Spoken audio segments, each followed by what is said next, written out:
Hello. In this video, we'll be going over IRS Form 8966, which is the FATCA report. FATCA, or the Foreign Account Tax Compliance Act, is a law that was passed about 10 years ago to help enforce reporting of financial assets that might be held in foreign financial institutions known as FFIs. So participating FFIs or PFFIs may file a FATCA report based on certain financial assets that are being held, the status of account holders. There are a lot of different types of situations in which a FATCA report would be filed. So the purpose of today's video isn't really to instruct anyone on how to complete the form, but if you are a U.S. person or shareholder and your assets may be subject to FATCA reporting, it might help you understand what happens if we walk through this report.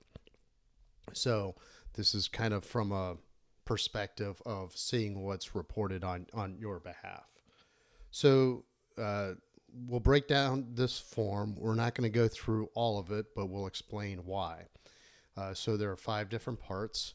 Part 1 is the identification of the filer. Part 2 is the account holder or the payee's information.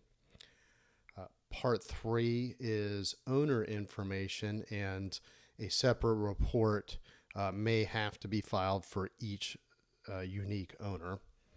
Part 4 is financial information, so the actual, accounting for the financial assets. And then Part 5 is labeled pooled reporting type. So there's a lot of acronyms here. We're not going to go over all of them in the video. However, I will offer this. I do get a lot of questions on various tax forms asking to explain different scenarios and situations. Right now we're in the middle of tax season, so I don't think I could do that. But if you post a question in the show notes asking to go over how this would look in a specific situation, if you can spell out the situation and kind of outline what you're trying to understand, I'll see if I can create a video that goes over that type of situation. So in this case, we're going to kind of complete this as if there's a participating FFI or a PFFI that's submitting a FATCA report to the IRS because one of their account holders has assets in this account. So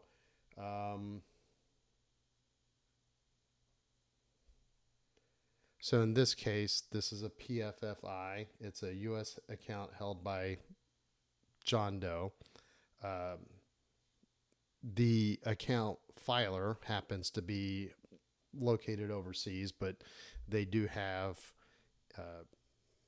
a branch in the United States. So according to the form instructions, which would be right here, there is a section that kind of breaks down what should be completed in this form based on the type of situation that you're facing. So here we go. For a PFFI that is of a U.S. account held by a specified U.S. person, then we would complete parts 1, 2, and 4. Part 3 looks like it would be completed based on specific assets if there's an account holder with certain equity or debt interests in what is known as an owner documented FFI or a ODFFI.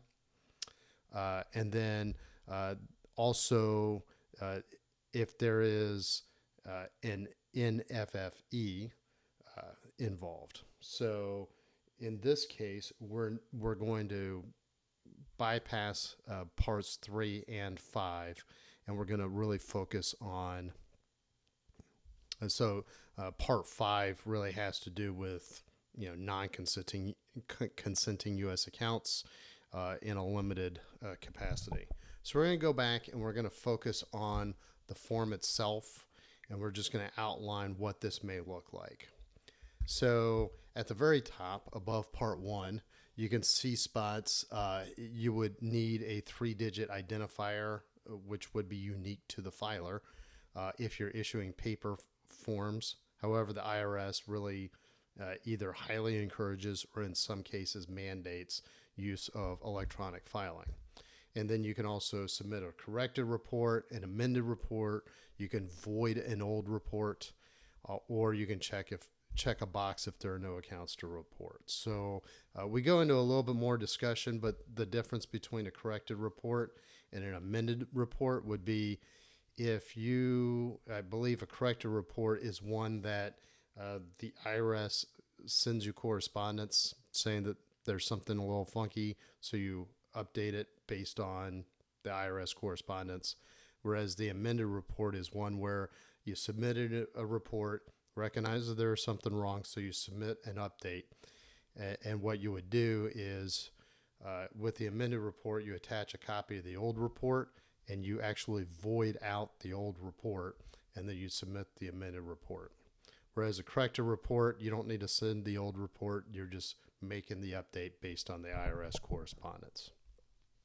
So this is a fresh report.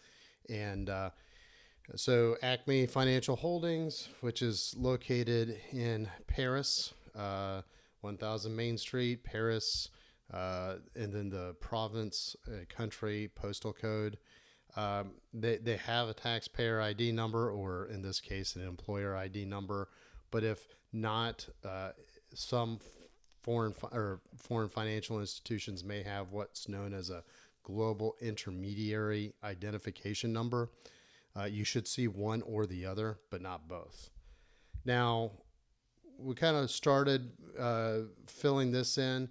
This really does not need to be filled in if there is no sponsored intermediary or entity, and in this case there's not, but you would basically put the same information if there was a sponsored entity involved. In Part 2, we're going to go a little bit more into detail about the actual account holder. So John Doe is an individual. This is his account. This is his standard address. And then his social security number happens to be his taxpayer ID number. And this is, we would not check any of these because the account holder is an individual and not an entity. In Part 3, we don't need to apply. We don't need to enter Part 3, but if you did, then you'll put the name of the owner, number, address, all of that information, and you would do that for each U.S. owner that's a specified U.S. person. So in Part 4, we're going to lay out John Doe's financial information according to his account. This is in U.S. dollars. So otherwise, you would have to look up a currency code based on ISO designations. So we go into specific instructions on how to get that currency code information in our article. So in this case, everything is in denominations of U.S. dollars. So we have $1 million account balance. You would check the box on 3B if this account was closed during the year, but it's not. So we leave that unchecked. We're reporting interest, income, dividends. Gross proceeds basically would be for assets that were sold within that account. And then other income would be all income associated with the account except for interest, dividends, gross proceeds, and redemptions. So, and then Part 5, we don't need to complete this, but it is available in certain situations, specifically with non-participating account holders or dormant accounts, things of that nature. So we'll go into that if needed in a separate video. So there's a lot of detail in this, and there are a lot of different situations. Again, the entire purpose of FATCA reporting is that this is a financial institutions report, and certain shareholders, certain account holders, for example, John Doe, would have to submit a statement of foreign assets, and this is so that the IRS can kind of match up and make sure that there's no tax evasion going on. So this is kind of a focus on keeping track of assets and worldwide income for, in this case, John Doe, to make sure that he's not sending anything offshore that should be accounted for to the U.S. government. So again, that's all we have for this video. I'd be more than happy to create, spin-off videos, I guess, for certain situations. So if this is something of interest, please hit me up in the comment section. We do go into a little bit more detail about all 5 parts in our article, which you can find on our website. Simply go to teachmepersonalfinance.com, type in IRS Form 8966, and you'll see our article appear. So if you like our articles, please subscribe to our newsletter. And if you like our YouTube videos, please subscribe to our channel. And if you have any questions, comments, or as I mentioned, if you want me to create a video based on a specific scenario, then hit me up in the comment section. Thank you very much and have a great day.